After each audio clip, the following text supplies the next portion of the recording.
Welcome back to the BizNews Rugby Show. As always, I'm joined by our BizNews Rugby insider, Rory Steyn, who's sat next to a very, very special guest this week. Rory, who are we having on the show? Well, BizNews Tribe, we have got a very, very special guest today. Just to let you know that our BizNews Rugby Show this week comes from the Comrades Marathon Expo at the Durban Exhibition Centre in Durban. And sitting next to me is a living legend, the Comrades King himself, Mr. Bruce Fordyce. Welcome, Bruce. Thank you, Rory. So we know that this is a rugby show, but I could not miss out on the opportunity to having my friend. I've been privileged to spend a lot of miles and drop some sweat on the road with Bruce long after his championship running days. As we know, he won this thing 9 times. But when he was training for the same medal as I was, which happened to be the 9-hour Bill Rowan medal, I used to go and park my car at his house, and then we would run one of these traditional routes up Sweetwigton, which is the little hill next to the old SABC in the Grootstad Teachers Training College. So 400-meter hill where Bruce's many uprun wings were forged, and I was laughing the whole way from his home and back because he can tell such fabulous stories.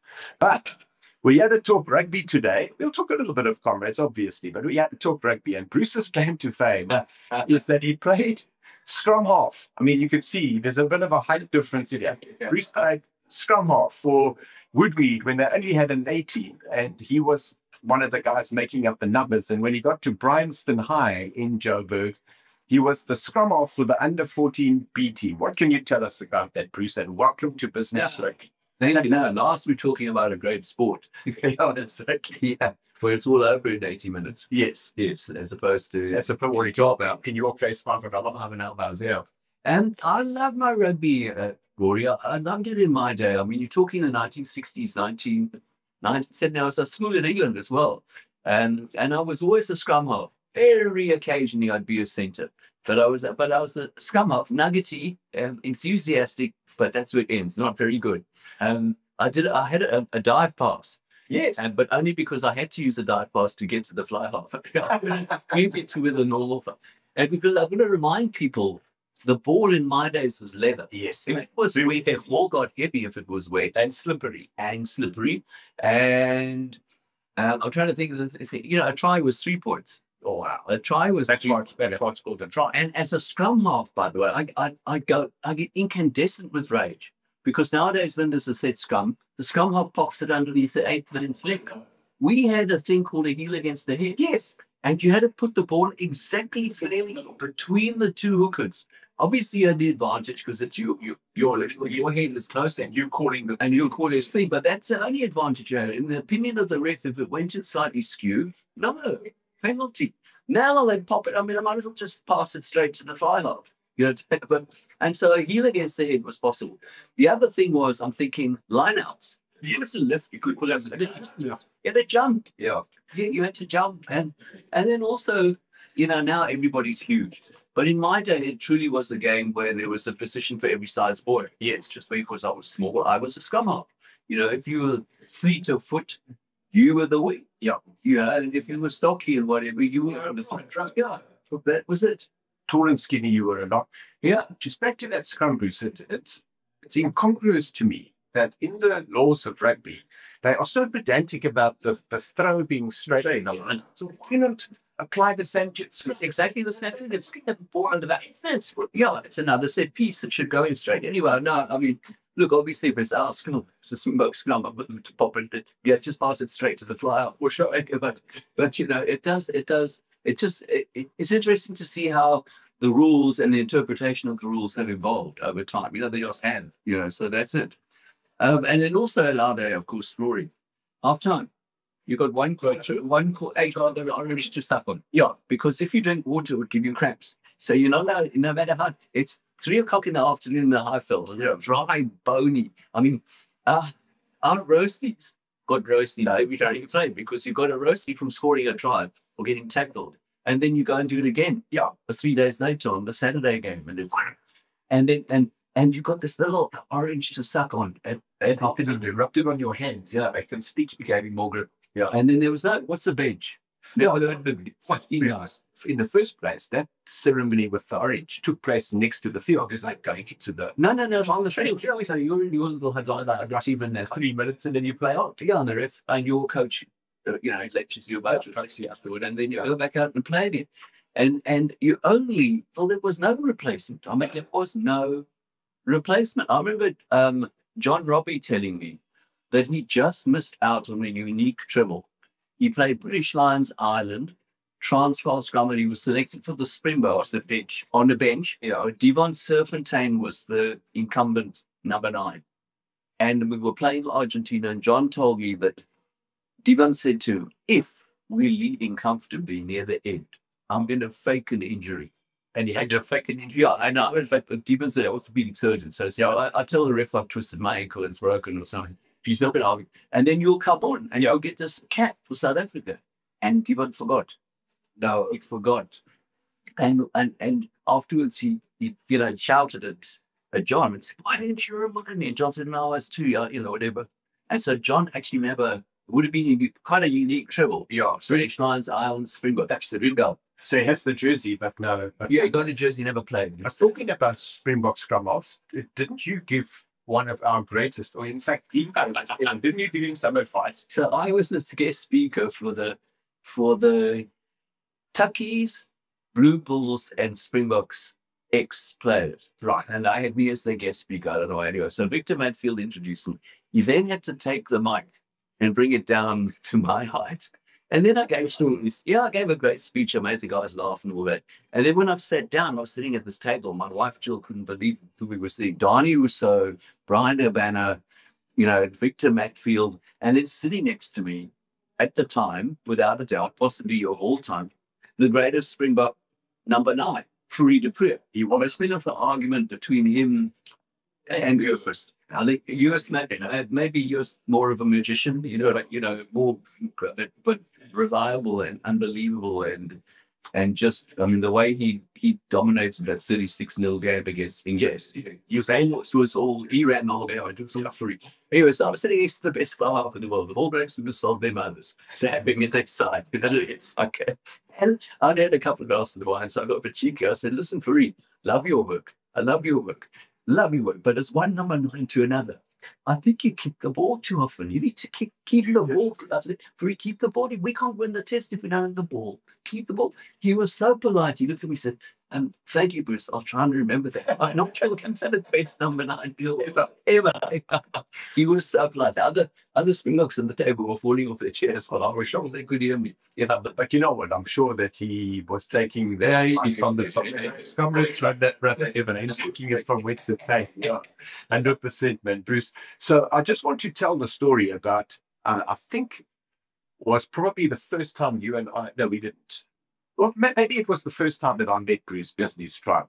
The President's Sports Awards. There are 3 categories of sports awards, and the President will award a bronze, silver, or class gold. Yeah. And there were many people who were excluded from that award under apartheid. Yeah. One of them was Bruce because of his famous 1981 run with the Black Lamb in protest of the National Party, trying to include the Comrades Marathon as part of Republic Day celebrations.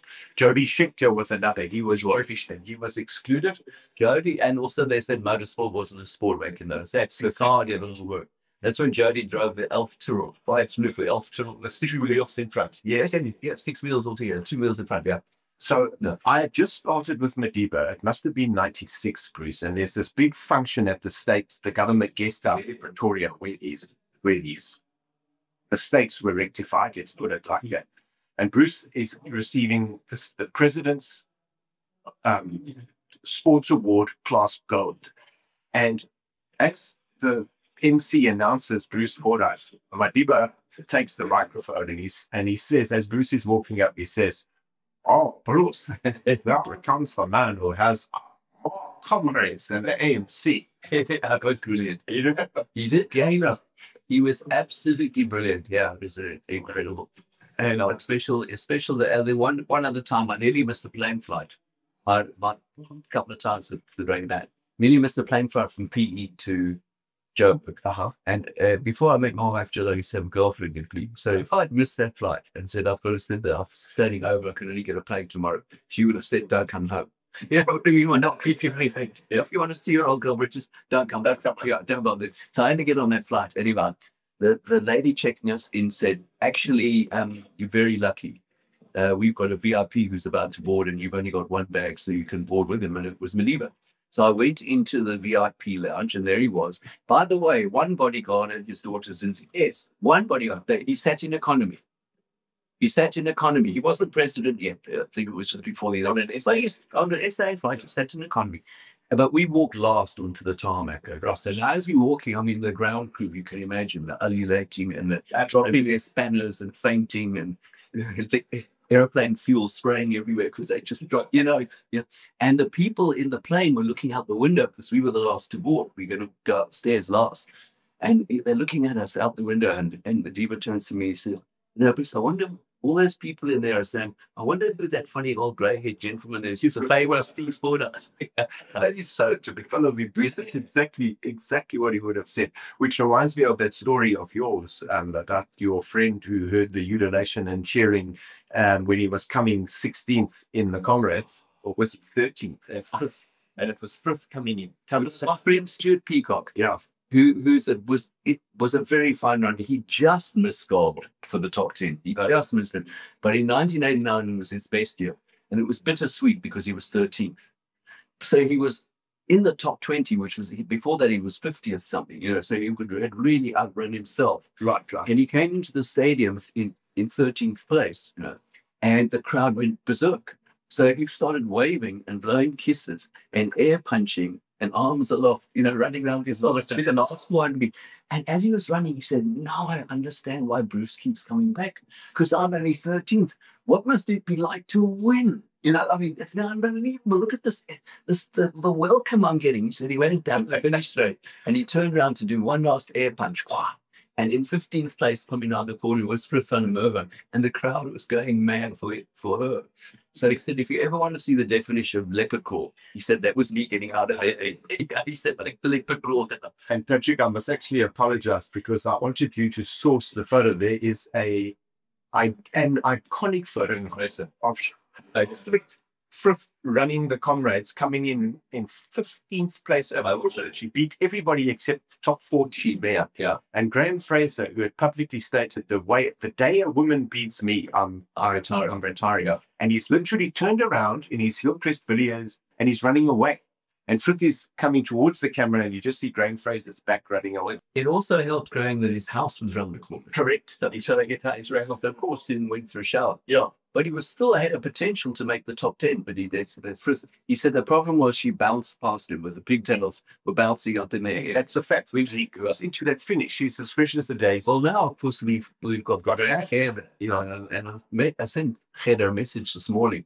She said she's very calm. She's very calm and she's relaxed. And I sent her back a message saying, you mean the calm before the storm? Right. And I said, because you're going to be a storm on here. You get so you eventually that is very calm, but when it's time to do the business. Bruce, talk to us as, you know, probably the foremost expert on winning this grand race. So, Frith ran 5:54 in 1989, and you are on record as saying that the two greatest Comrades runs ever, because you too humble to talk about your own wins, were Frith's 5:54 coming 15th, and Wally Hayward's 9:44 at the age of 79. So then we get Gerda, and of course, you know, it's all about the surname. So I'm claiming her as my baby. Yes, and so I always put in a third run, by the way. I've seen Alan Robb's 1978 first runner to break 5.5 hours. He won by 20 years. So the winning margin was and he wasn't running against the Lucas. The runners, the rest of us were bad. Yeah. You came second, right? No. I was 14th that year. No, 2 years later I was second. But anyway, but now you see Gerda's rewritten the whole concept. So, and not only that, a little bit like Frith in 89, Gerda looks like she's having fun. She's not supposed to be having fun out there. It's supposed to be tough. And sore, and you're in pain. But she's loving it out there. Then the crowd is loving her. The spectators adore her, and she adores them back. Correct. So it's like a love relationship. I mean, the energy that must be carrying her through at the end. Who can believe what that must feel like? Yeah. And I'm just, of course, it's Comrades, and anything can go wrong, and you can cramp and all sorts of stuff. But I'm expecting what's the Rolling Stones song? Give me shelter. Hey, a storm is breaking. Wait. I think she's going to be storming in at the end on the down run. So for the fourth win. The fact that she broke Frith's record, Yeah. but because of the roadworks, the course was slightly shorter. Does that make a difference in your mind? Yeah, it does. So we shouldn't really talk about course records, because in the whole history of the race, I doubt that there's been two Comrades that are identical, up or down, because there's a different city hall, there's a different finish venue, there are roadworks on the way. The traffic police take you that way around that hill, not that way, Yep. So it's more or less, it's like best time. Right. And funny enough, of my 9 wins, my slowest time was my last one. Was my last win, because it was my slowest winning time. Okay. No, it was the slowest. It was hot. Everybody was cagey. Everyone was holding their cards close to their chest. No one was giving me anything away. And then it kind of opened up near the end. Yeah. But if you'd spoken to me and said, Bruce, it's going to be even 10 minutes slow, but you'll still win, I would still take a win. You need that for sure. And then the great Wally Hayward, you mentioned him. He said, about records. He said, you borrow records, Bruce, but you keep titles. So you borrow a record, and as phenomenal as Gerda's record is for the down run, and might be even better after Sunday, she's going to borrow it. And some young lass who's maybe being born now is going to take it from her. So you keep your 5 years, look after it, you treasure it, you honor it, you happy, and then you hand it on. Yeah. And if you don't hand it on, it means the race is not growing. The race is not getting any bigger or better, because it's all about chipping away. And of course, being an ultra, it's not like the 100 meters where they have to take a millionth of a tenth of a second, and then slightly bigger spikes. This thing's got room for lots of record breaking. Yes. Still, even though it doesn't look like it, men's and women's. So, but you keep titles, you see. So Gerda will forever be the 2023 Comrades downrun champion, the 2024 up, and probably the 2025 down. Yeah, that's a very mature way of, and that was lodging, isn't it? Yes. And Wally Hayward only ran 7 Comrades. Yeah. Won the first 5 he entered, with a 20-year difference gap between his first and second one. And then in his 6th run, he runs this incredible 9:44 at 79, and he runs in a 10:59 at 80. Those are his 7 Comrades. The biblical allotment is 3 score and 10. You see, he's dead at 70. Running, well, at the very least, he shouldn't be running Comrades, but he does. And we've got, I think, 4 octogenarians running Comrades. This is fantastic. So just to your point, Bruce, about you borrow a record, you own the title. Nobody can ever take the fact away that you won 9 and Wally won 5, and so did Jackie Meckler and Hardy Bellington, Arthur New. Yeah. But when you look at Frith's beating everybody except 40 men, I think that's standout, isn't it? Probably, but Gerda, how many men? Well, I think she was 27th, but don't quote me. You picked up that chicken that it was even more competitive. There's a chance that there are going to be more medals. What is staggering, I think, is to see the recent past champions that Gerda passed on her waistband. And I was at the finish of the last up run with Derek Price, a lovely guy who won 74, 75. Back-to-back 70 with 2 up runs, and he won them both because it was the 50th anniversary and they celebrated with another up run. But he won them back, and he's watching Gerda come in, and he looks at me and I said, Derek, I know what you're thinking. She's running the same time as you. Yeah. Same time as you did in 75 when you won. And he said, yes, Bruce, but when I won, I collapsed into my father's arms and they carted me off and put me on a drip. Said, look at Gerda, she's blowing kisses, she's ready for a victory lap. No, she goes back down, she's hugging for her families. He said, I couldn't hug anyone, I was finished. He said, so I've got this image. Derek says to me, the 2 of us, me and Gerda, shoulder to shoulder in 75, 1K to go. Guess who's going to win? Not me, So back to that owning the title and not the Springboks, and I know the teams because at Glasgow Warriors where Carl plays, they have this thing that you only borrow that jersey, that number. Yeah. So the Springboks are big on that. So you have it on. And you mentioned Brian Havana earlier. I've heard him say, look, I've got to take that number 11 shirt and leave it in a better place when my time is done and hand it over. So do you think, just talk to us, like, is the Comrades in a better place, Bruce? Yeah, absolutely. And I'm going to say this, I've said it a few times. Last year, I do the TV commentary. So I'm pretty involved with the whole race. I see the whole day what unfolds. Last year, our studio was right on the finish line in Scottsville. The last 15 minutes, Rory, it was no longer a marathon race. It was a happening. It was a Woodstock. It was a massive extravaganza, a celebration. Yes, runners were coming in, helping each other because it's the last 15 minutes. Right. It was close to look up. There were fireworks exploding. There was music that was getting us pumping. The crowd was going ballistic. It was dark because it was nighttime. I mean, that's what runners started in the dark. They're finishing in the dark. And I just realized this was the most extraordinary South African event, a celebration of South Africa and welcoming overseas runners to join in our celebration. That has gone beyond it. It's no longer a race. It's not a race anymore. We saw the race earlier when Gerda won and when Pete won, whatever. But now we're looking at a mass celebration of people overcoming barriers. And I thought, wow, it has just exploded. It's completely different from the first one that I ran in 1977. Sure. Yeah. But let us not forget, BizNews Tribe, that this man to my right is the reason that Comrades exploded to the extent that it did, because in 1921, the first one, there was 34 starters, only 34. And then, that card bounced around, and then eventually it broke the 100-runner entry barrier. And then it bounced around, but only in the 80s, where Bruce started to win, and SMBC Top Sport, as it was, started to televise it live. That's when it went into the thousands. And by the time Bruce ran and won his 9th in 1990, it was well into the thousands. And today we have 24,166 entrants. And you obviously get a little bit of attrition there, maybe 10%. We're probably going to get 22,000 runners starting there. So Bruce, you are a major part of that. But I think we just need to bring our interview to an end, because you and I were yak all day.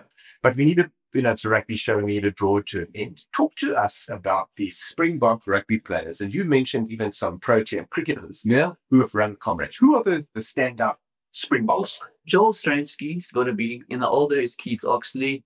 I think Darby de Villiers. He ran Comrades. I know for sure, as a scrummer, Uli Schmidt ran Comrades. And there's a hooker. Uli ran Comrades, and I'm going to leave out. I mean, from a Protean point of view, Sean Pollock is still do one. Sorry, his father, Peter, did it. And then, and no pressure, but there's a Kyle Steyn who's still got a Comrades way. He's one I've told all three of my. And then I'm going to tell you something. A great mate of mine, Jim Swan, and I might have a number of caps wrong. Okay. And I might have his actual statistics slightly wrong, but he played for the Wallabies. Okay. And he told me, sent me a message a couple of days ago saying every time it's this weekend he's stage. But he didn't get many caps, and he got injured.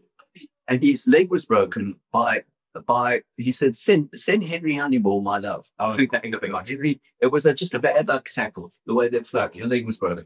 Season over. The Wallabies said to him, Swanee, it's fine, you're our guy, whatever. But in the meantime, you just get rehab and next year, whatever. In the meantime, he said they had to find a replacement. And they found this guy called Joe Roth.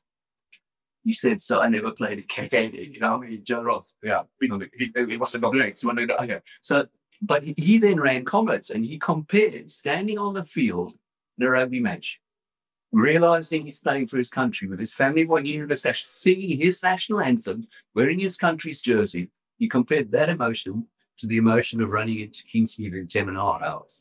He said the same thing. To change my life ever. It does change your life, though. And the one you're forgetting is Wynand Klaasen. Wynand Klaasen, whose dad, George Klaasen, won 1961, I think. Right. And Wynand went on to run 14 Comrades. Oh, wow. Yeah, and is also the architect of Comrades House. I didn't know that. He built the Comrades Museum in the house as an architect. BizNews Tribe, next time you're in Pietermaritzburg, please take the time to go and visit the Comrades Museum at Comrades House.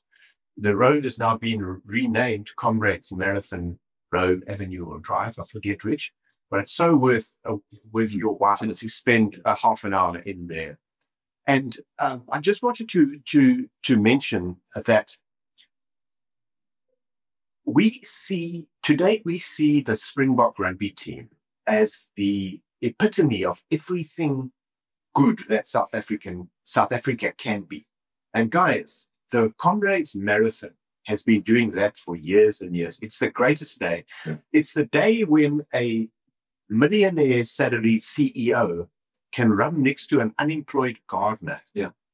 Or a tech startup from somewhere in Silicon Valley comes here as a billionaire from overseas who will run next to a fireman or a cop or an architect or a, what is Bruce? He's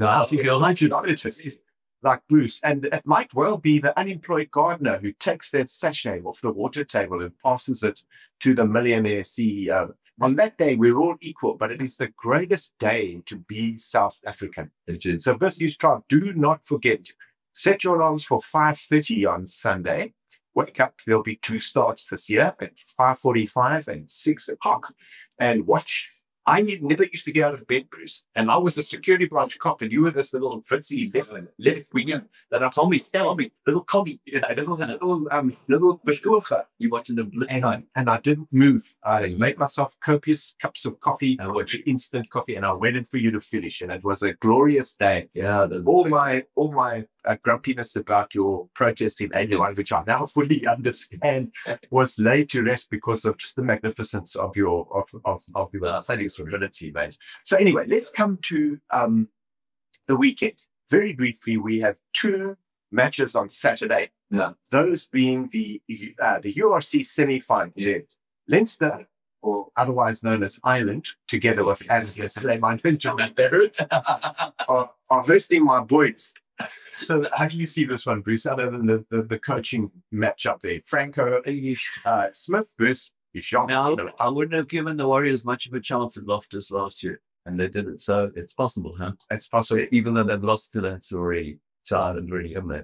They've lost. They got a cut. Well, that's from nothing. Yeah. And then in the pool game, which was the last one, they only lost 13-5. So they've been to Dublin twice and they lost twice. And they know what to do. Yeah. I don't think they're going to lose the third one. No, why not? Yeah.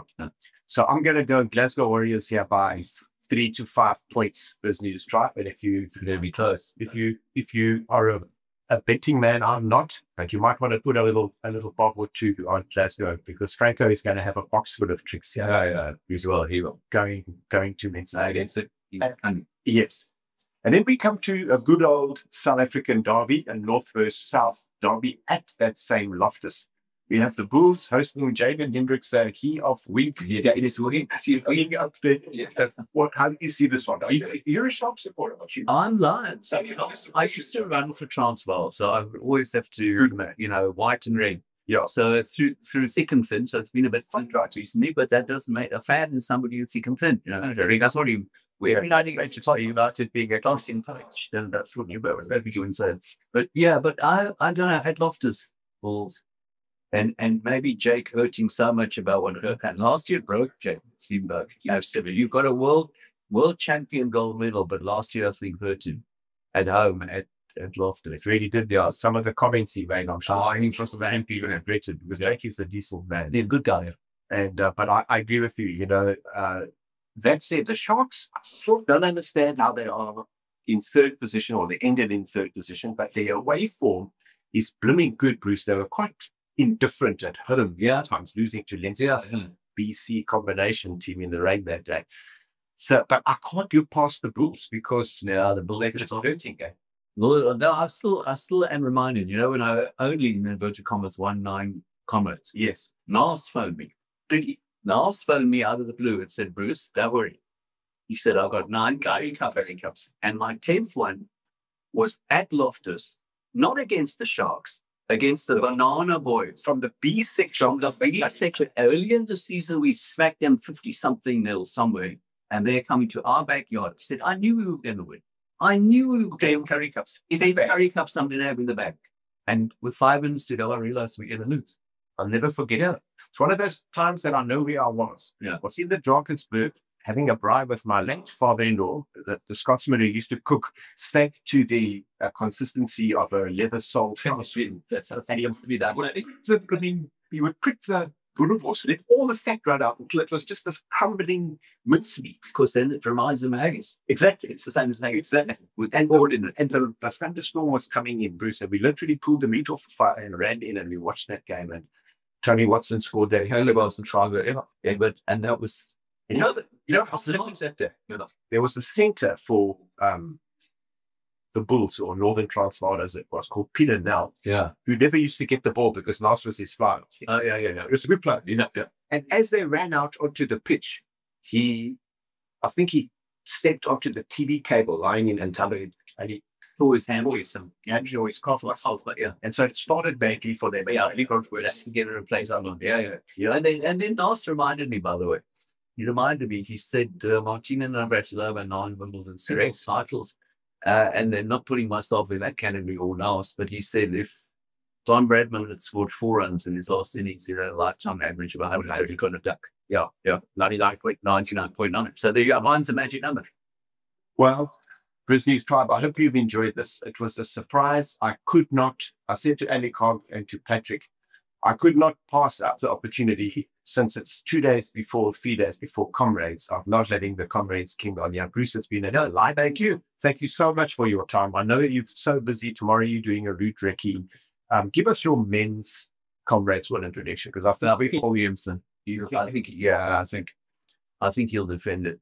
Okay. I mean, he won by 45 and he lost by 3.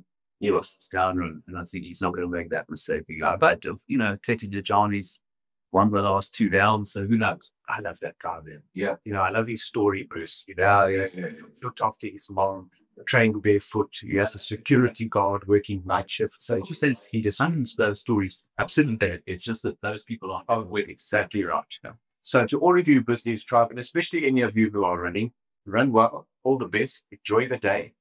Don't stop. Keep moving towards Durban every step of the way. And for the rest of you, just enjoy what is truly the greatest South African sporting celebration of the Comrades Marathon. By the way, this expo that we can see below us here, Bruce, I'm told, is the largest sporting expo of its kind on the African continent. I'm sure. And it's fair that Yep. Massive. Bruce Fordyce, ladies and gentlemen, thank you. Bruce Fordyce, running legend, South African icon, Rory Steyn, our BizNews Rugby insider, and I'm Patrick Kipp from biznews.com.